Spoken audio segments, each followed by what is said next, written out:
आज 8 दिसंबर है। भारत बंद की तस्वीरें आप देख रहे हैं। पहला रुझान आपके सामने आ रहा है। रोल्स आबसर में हाईवे को जाम किया गया है और ज़बरदस्त आक्रोश है किसानों में। मोदी सरकार के खिलाफ नारेबाजी हो रही है। हाईवे को जाम किया गया है। कांग्रेस का राष्ट्रव्यापी बंद और उसको किसानों का पूरा समर्थन और सहयोग मिलता हुआ। कुछ किसानों से, किसान नेताओं से बात की हमारे सहयोगी यूनुस खान ने। आइए जानते हैं किसान आंदोलन के बारे में और कृषि अध्यादेश के बारे में किसानों का क्या कहना है। जो 3 कृषि बिल लेके आई है उससे तमाम तरीके के किसानों को, मंझले किसानों को तो बहुत भयंकर, मंझले और छोटे किसानों को तो बहुत भयंकर नुकसान है।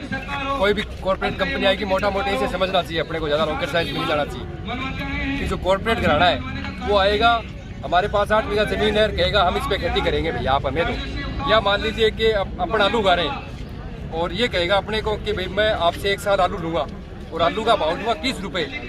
जैसे आलू का भाव 2 रुपये हुआ तो वो कॉर्पोरेट कहेगा आपके आलू चिप्स बनाने में मेरी कंपनी के रूल के हिसाब से फॉलो नहीं करते, वो रूल फॉलो नहीं करते, इस हिसाब से मैं आपको 4 रुपये में आप दो तो मैं ले सकता हूँ। इसका मतलब वो अपने से जिस तरीके का अनुबंध कर रहा है तो वो अनुबंध अपना तोड़ रहा है।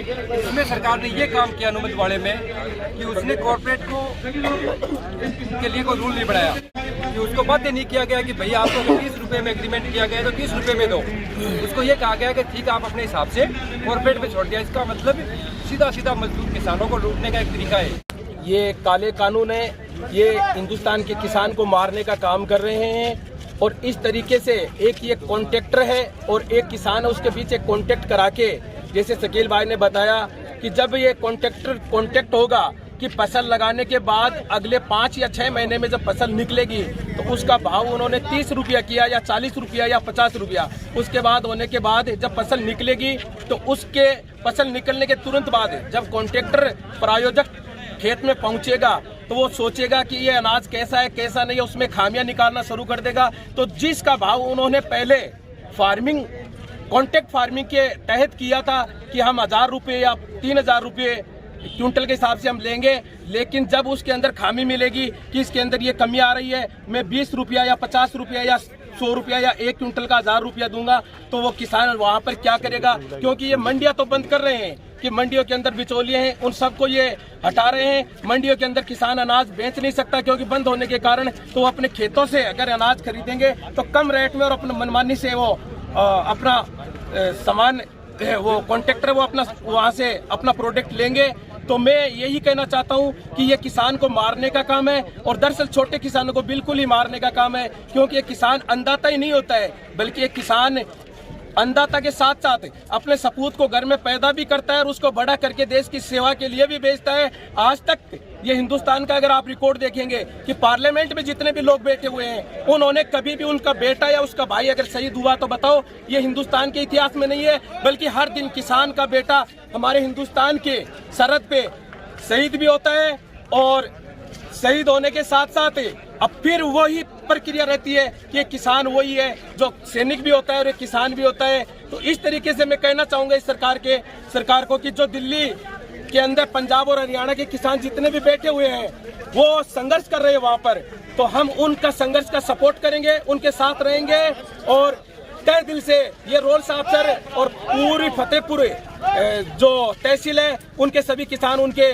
दिल से दिल मिला करके साथ हैं। और एक आज उसके बाद 9 तारीख को जब उसका सरकार के साथ किसान संघर्ष समिति का कुछ वार्ता होगी, अगर उसमें मुद्दा नहीं निकलता है तो हम इस रोल्स आबसर की पृष्ठभूमि से ये ऐलान करते हैं रोल्स आबसर किसान संघर्ष समिति कि आने वाले समय के अंदर हम लोग इस फतेहपुर से लेकर के दिल्ली तक एक बहुत बड़ा आंदोलन खड़ा करेंगे और ये मिसाल पेश करेंगे कि रोल्स आबसर से एक किसान आंदोलन शुरू हुआ था और वो किसान आंदोलन जब तक हम करते रहेंगे जब तक मोदी सरकार के घुटने नहीं टेक करने हैं और मोदी सरकार को ये टेकना ही पड़ेगा। इससे पहले दिसंबर 2014 के अंदर एक कानून लेके आई थी भूमि अधिग्रहण कानून, उसको भी इस हिंदुस्तान के किसानों ने सड़कों पे उतर के उनका विरोध किया था और मोदी जी को संसद के अंदर वापस वो लेना पड़ा था कानून कि ये विधेयक हम वापस लेते हैं, किसानों पे नहीं थोपेंगे। इसी तरीके उसी आधार पर हम ये सरकार को, इस मोदी सरकार को विवश करेंगे ये कानून वापस लेने के लिए। देखिए,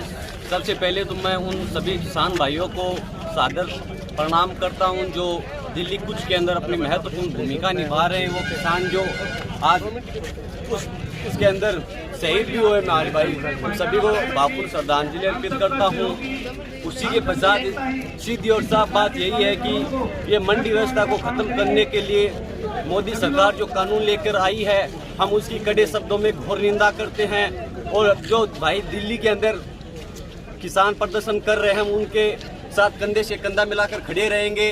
और जो लोग इस जो किसान अध्यादेश है इनका सम्मान कर रहे हैं, पालन कर रहे हैं, वो किसानों के साथ बिल्कुल भी नहीं है। भारतीय किसान भारतीय अर्थव्यवस्था की रीढ़ है। और जो लोग यहाँ पर खेतों में काम करते हैं वही अक्सर सरहद पे अपने सपूतों को प्राणों की आहुति देते हैं। जो लोग पार्लियामेंट में बैठे रहते हैं वो ना ही तो उनके कभी भाई गए हैं, ना ही उनके कोई सपूत सरहद पे हमारे देश की रक्षा करता है। भारतीय किसान भारतीय अर्थव्यवस्था की रीढ़ है, हमें इसका पालन करना चाहिए। और जिस तरह से मंडी व्यवस्था को मोदी सरकार खत्म करने के लिए जो है अध्यादेश लेकर आई है, हम उनकी कड़े शब्दों में घोर निंदा करते हैं। ये किसानों की आड़ में अंबानी और आडवाणी की तरह देश को अंबानी और आडवाणी के कर्जदार बनाने का पालन कर रही है। हम इसके कड़े शब्दों में घोर निंदा करते हैं।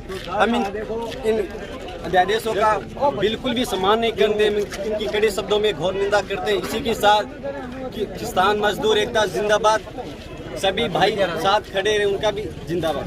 आप ये किस तरह का जाम लगा रखा है आपने? किसको छूट दे रखी है, किसको रोक रखा है? इसके अंदर जो अपना हेल्थ केयर का है, जैसे एम्बुलेंस की गाड़ियाँ है, हॉस्पिटल की है, जिसके अंदर जो भाई स्वास्थ्य से अच्छे नहीं है उनके लिए हमने छूट दे रखी है। और दूध और पेट्रोल की जो गाड़ियां हैं मतलब सप्लायर्स हैं उनको छूट दे रखी है। और शादी बारात ब्याह की जितनी भी गाड़ियां हैं उन सबको हमें यहाँ पर छूट दे रखी है। बल्कि जो भी वाणिज्य करके जितने भी वाहन हैं और जितने भी हमारे गवर्नमेंट के अनुबंधित हैं या सरकारी वाहन हैं इधर उधर जा रहे हैं, उस पे हम यहाँ पर बंदिश लगा रहे हैं। क्योंकि ये ऐलान हो चुका था संघर्ष समिति की तरफ से आज से 5 दिन पहले कि 8 तारीख को भारत बंद होगा। तो इससे हमारे भारत के वो लोग जो निकल रहे हैं उसको नहीं निकलना चाहिए था, क्योंकि ये घोषणा पहले हो चुकी थी। तो ये काम को हम अंजाम दे रहे हैं और भगवान और अल्लाह ने चाहा तो हम इसको अंजाम तक पहुंचाएंगे। किसान आंदोलन जिंदाबाद, किसान आंदोलन जिंदाबाद, किसान आंदोलन जिंदाबाद, किसान आंदोलन जिंदाबाद। मोदी तेरी मोदी तेरी मोदी तेरी प्रशासन की दादागिरी, प्रशासन की दादागिरी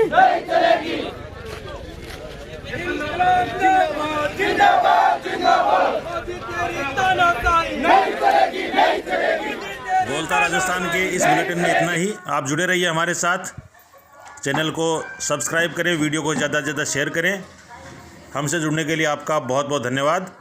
बोलता राजस्थान के लिए रोल साहब सर से यूनुस खान की रिपोर्ट।